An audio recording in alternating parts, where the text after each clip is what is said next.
안녕하세요. 김홍수 한사입니다. 자, 4과목 오리엔테이션을 좀 시작해 보도록 하겠습니다. 자, 이제 보세사 시험에 대해서 일단은 먼저 쫙 말씀을 좀 드리고 제가 이제 자세한 내용 들어가도록 하죠. 자, 일단 보세사, 보세사.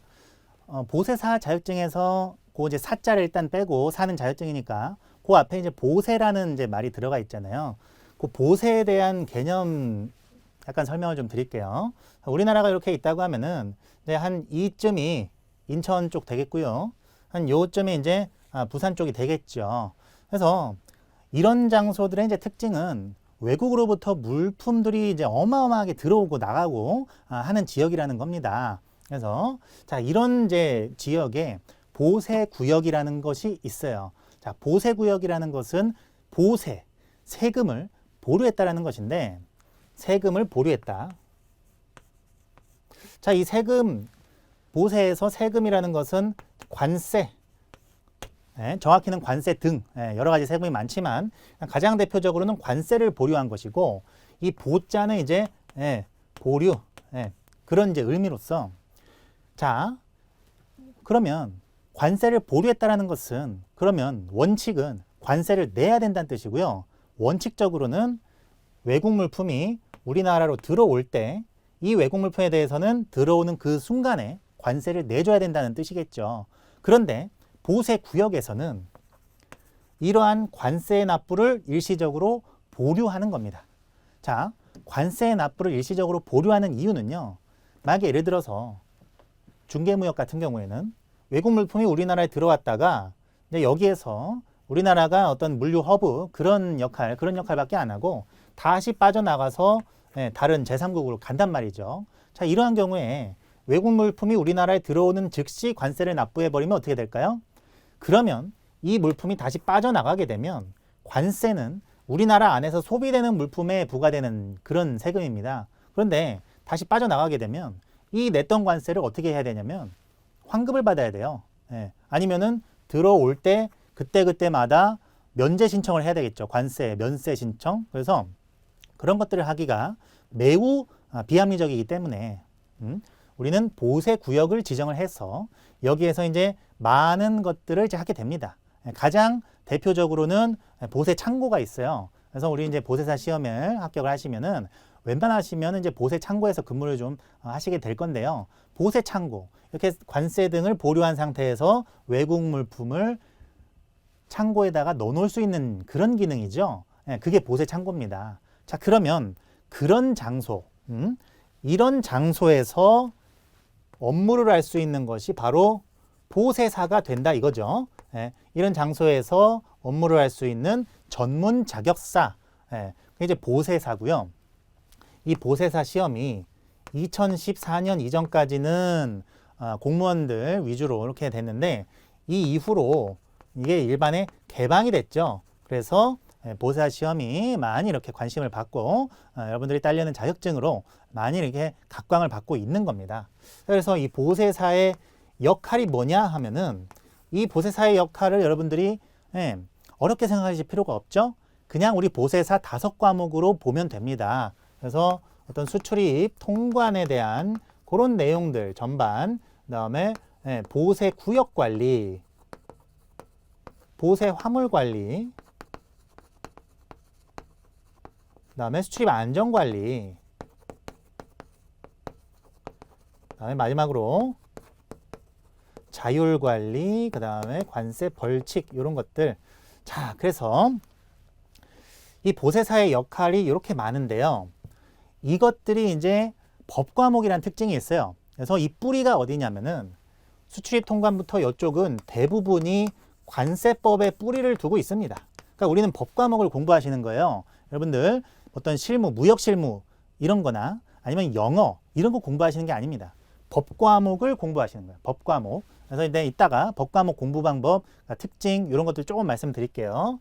수출입 안전관리 요거는 대부분 이제 AEO에 대한 내용을 배우시고요.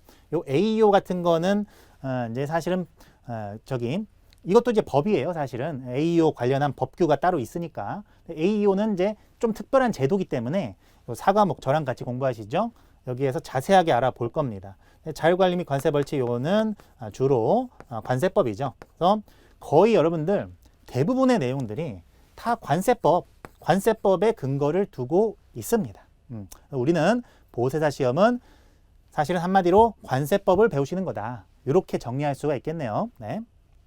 자, 그래서 이 시험의 목적, 우리는 보세사로서 이렇게 보세구역에 대한 이러한 전반적인 것들을 하기 위해서 시험을 따는 것이다.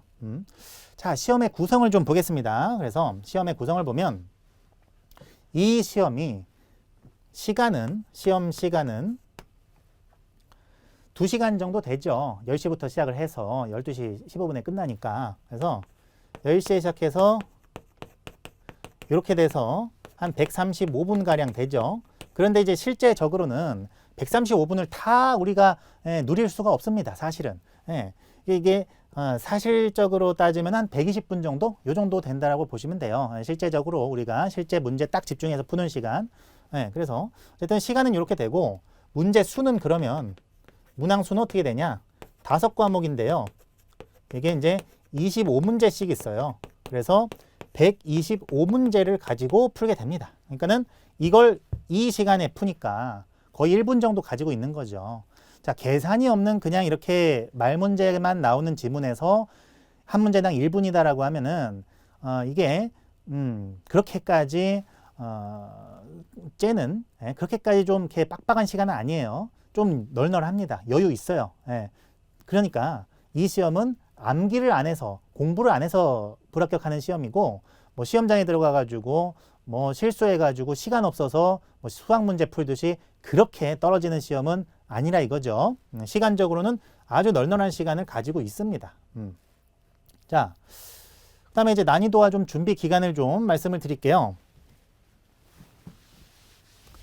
자, 시험 난이도 같은 경우에는 이제 강사들이 좀 입을 모아서 얘기하는 게 보세사 시험의 난이도는 상당히 높다. 그래서 자, 무역에 관한 전문 자격증이 굉장히 많죠. 이 중에 보세사 시험의 위치는 여기가 이제 하위, 여기가 상위라고 따지면은 이 정도에는 위치하는 것 같습니다. 그러니까 하위부터 쭉 올라와 가지고 거의 최상위권에 가까운 이 정도에는 이제 난이도가 좀 위치하는 것 같고. 그러니까는 제가 이제 원산지 관리사도 같이 강의를 하지만은 원산지 관리사는 이거보다는 아래에 있어요. 원산지 관리사는 그러니까 과목도 4개밖에 안 되고요. 우리는 무려 5개 과목을 공부를 하지 않습니까? 그래서 보세사가 상당히 이제 난이도적으로는 상위 난이도에 좀 속하는 그런 자격증이고요. 이게 이제 보통은 직장과 좀 병행하시는 분들은 한 과목당 1개월 정도는 가지고 좀 공부를 하시는 게 좋아요. 그래서 5개월, 5, 6개월 정도 공부하시면 5, 6개월 정도 공부하시면은 아주 이제 충분한 그런 이제 합격 그런 기간을 좀 가지고 있다. 전업 수험생, 전업 같은 경우에는 3에서 한 4개월 요 정도는 가지고 좀 노베이스로 요 정도 가지고 좀 공부를 좀 하셔야 됩니다. 여러분들이 가끔 뭐 나 보세사 한두 달 만에 합격했어. 자, 이렇게 약간 잘난 척을 하는 그런 사람들이 이제 계시긴 하는데요.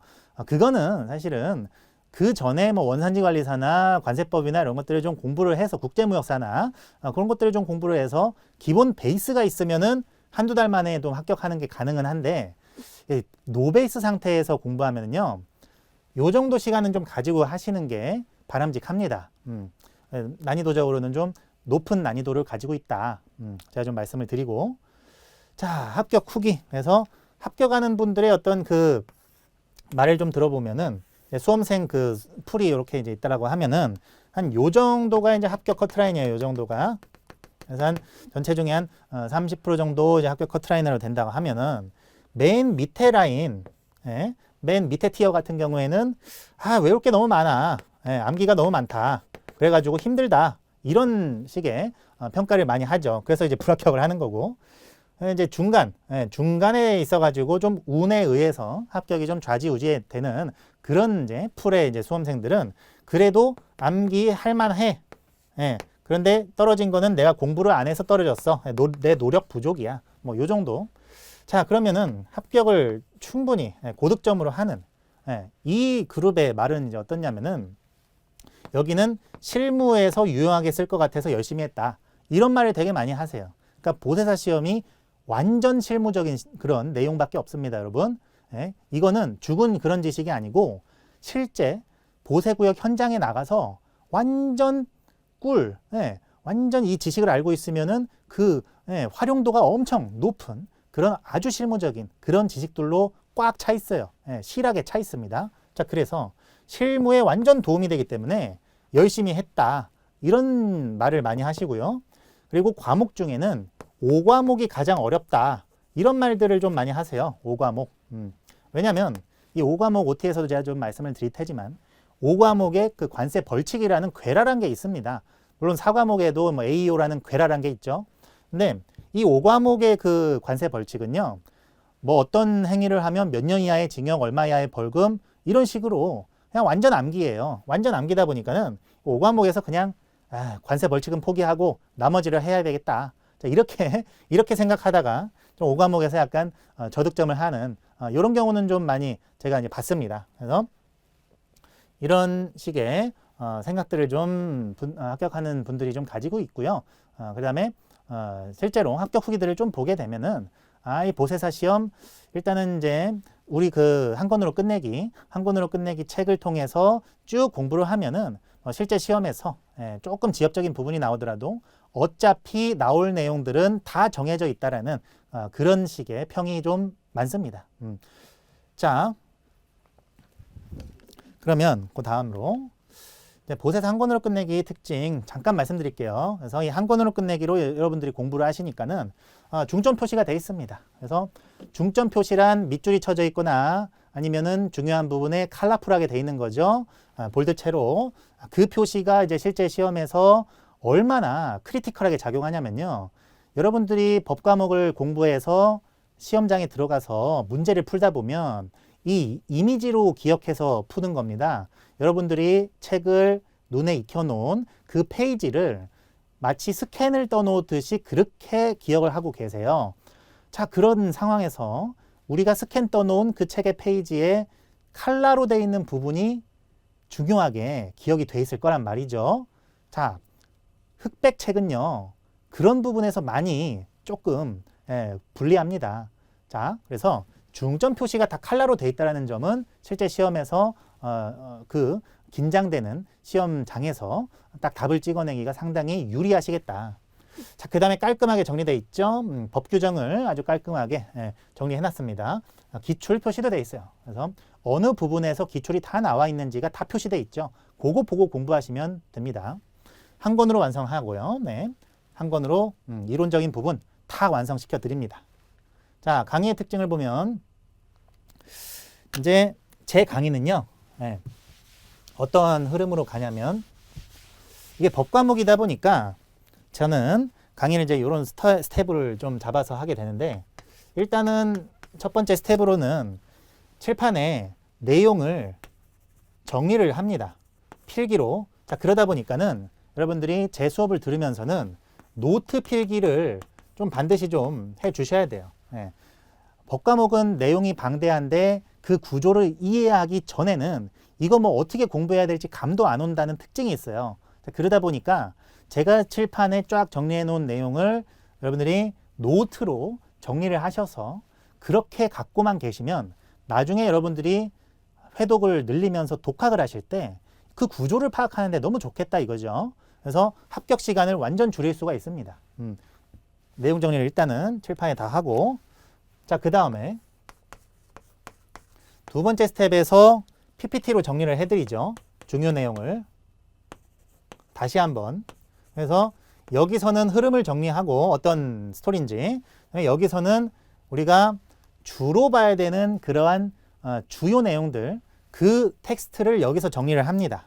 자, 그 다음에 이제 마지막으로 가서 책을 보죠. 교재를 통해서 디테일한 부분을 잡아요.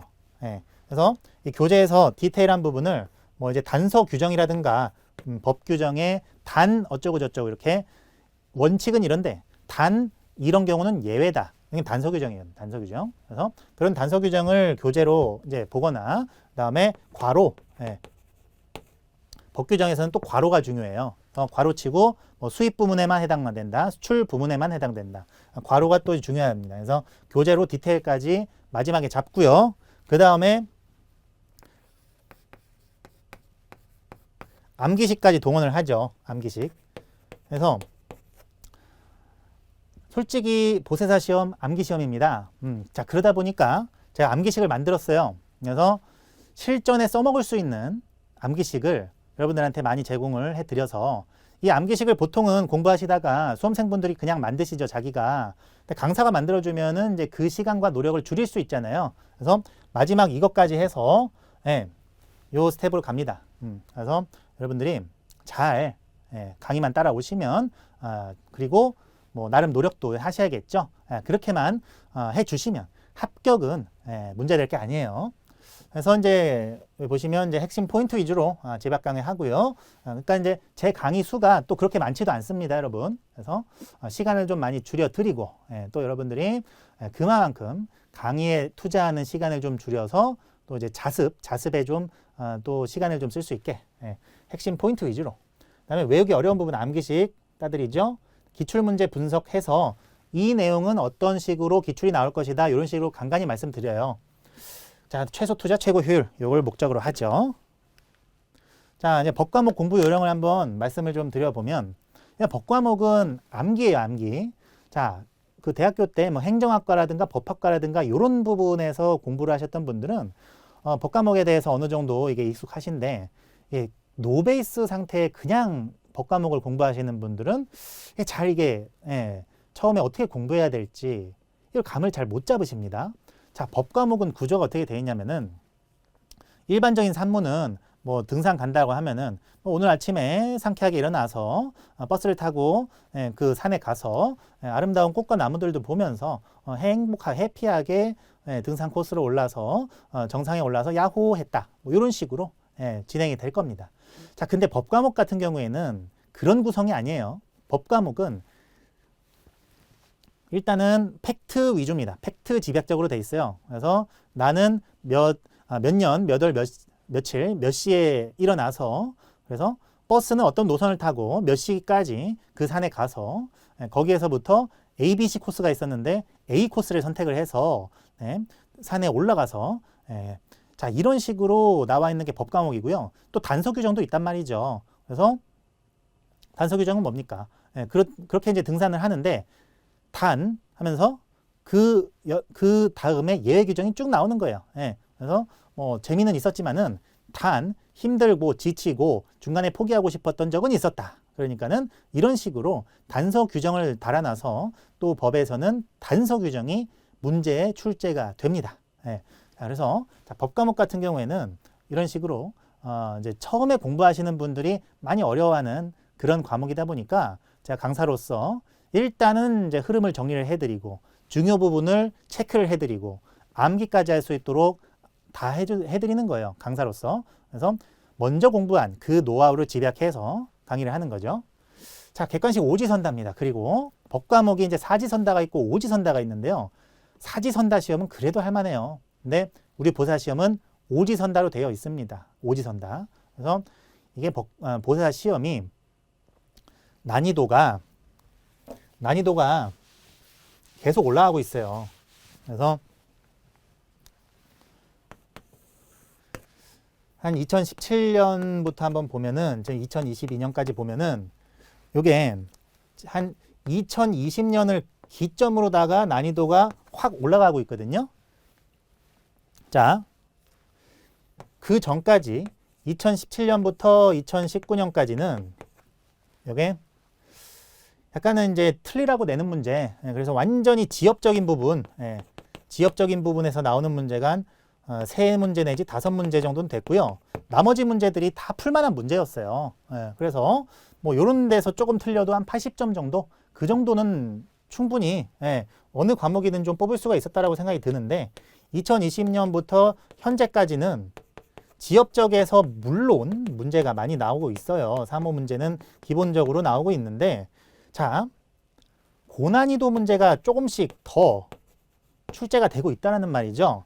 이 고난이도 문제가 한 3문제 정도는 되는 것 같아요. 과목당. 그래서 이 고난이도 문제를 좀 예시를 좀 들면은 자, 이런 괄호 부분 법에서 괄호를 치고 그 안에 들어가 있는 그런 내용 괄호를 시험 문제에 낸다든가 아니면 단서 규정 제가 말씀드렸던 단서 규정을 시험 문제에 낸다든가 혹은 법도 아니고 령도 아니고 고시나 훈령에서 시험 문제를 많이 낸다든가 상당히 하위 행정규칙들인데요.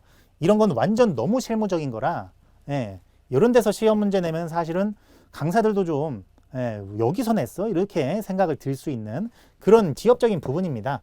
그리고 사례 문제를 또 낸다거나 사례 문제 그래서 A사는 어쩌고저쩌고 하면서 B사, A사 해서 A사가 맞냐 B사가 맞냐 맞게 했는가 이렇게 사례를 가지고 해석할 수 있는 그런 문제들을 이제 더 많이 섞어서 문제를 출제를 하고 있습니다. 그래서 자 이제 강의를 하면서도 이 부분은 좀 어렵게 고난도로 좀 나올 수가 있다. 이런 식으로 좀 말씀을 해드리고요. 한 권으로 끝내기 우리 보세서 한 권으로 끝내기가 그런 식의 문제 패턴에 그래도 최적화되어 있습니다. 그래서 최근에 현재 늘어난 출제 패턴을 이제 여러분들이 충분히 강의를 통해서 익혀 놓으셔야 합니다. 자, 이제 보세서 시험 구성 아까 말씀드렸다시피 수출입 통관 절차부터 자율관리 및 관세 벌칙까지 쭉 나와 있어요. 우리는 4과목, 5과목을 하는 거죠. 자, 4과목의 이제 체계를 한번 보시죠. 자, 4과목은 관세 국경감시 체계를 먼저 배우십니다. 그다음에 AEO 제도, 이것도 괴랄한 녀석이죠. AEO 제도. 그다음에 이제 출제 예상 문제로 마지막 마무리를 합니다. 그래서 자, 관세 국경감시란 이제 선박이나 비행기가 들어오면서 외국 물품을 갖고 오는데 이 외국 물품이 안전한 물품인지를 모르죠. 자, 그러다 보니까는 이 선박이나 비행기가 갖고 오는 이러한 물품들을 감시하는 체계를 마련. 그래서 물품을 검사한다거나 이러는 거죠. 그다음에 AEO 제도는 뭐냐면은 AEO는 정부의 공인을 기업들이 받는 건데요. 이 정부 공인을 받아놓으면 아주 좋습니다. 그래서 각종 혜택이 다 있어요. 검사 비율을 떨어뜨려주고 그다음에 서류 제출도 완화시켜주고요. 그러면서 그 정부 공인을 받기 위해서 기업체들은 뭘 해야 되냐면 안전관리, 그다음에 법규 준수 이런 부분들을 잘 하고 있다라는 그러한 인증을 해줘야 돼요. 그래야만 정부에서 AEO 공인을 해주는 겁니다. 자, 그런 체계입니다. 자, 그래서 이제 관세 국경감시 체계에서는 이런 배나 비행기가 왔다 갔다 하는 입항 절차나 출항 절차 혹은 그런 물건들의 어떤 감시 추적, 검사 이런 것들을 배우시게 됩니다. 자, 이거는 엑스레이 판독기의 특송 물품에 그래서 특송이라면 DHL이나 페덱스 이렇게 소액 소량의 물품들이 비행기로 많이 들어오죠. 그 엑스레이 판독을 하는 거고요. 자, 미국 9.11 테러에서 우리 AEO 제도가 이것 때문에 생겨났어요. 그래서 9.11 테러로 인해서 비행기가 팍 박아가지고 빌딩에서 테러가 일어났죠. 그래서 전 세계적으로 안전에 대한 그런 개념이 높아졌고요. 무역에서도 안전에 대한 그런 필요가 많이 증가를 했는데 자, 안전을 신경을 쓰다 보면 신속 통관 쪽이 약간 떨어지게 됩니다. 반비례 관계로 돼 있는 거죠. 자, 그러다 보니까 안전과 신속을 두 마리 토끼를 다 잡을 수 있도록 기업체 스스로 갈고 닦아서 그 능력을 정부에 공인받게 만든 게 AEO 제도입니다. 그래서 AEO 제도를 필해서 그 승인을 받게 되면은 그 이제 등급을 받게 되면 이런 AEO 마크를 줘요. 이걸 갖고 있으면 수출입 물류업체는 굉장히 좋은 거죠. 엄청난 혜택들이 많습니다. 자, 그래서 여기까지 4과목의 OT를 맞춰봤고 다음 시간에 1과목에서 이제 본격적으로 우리 나가도록 하실게요. 감사합니다.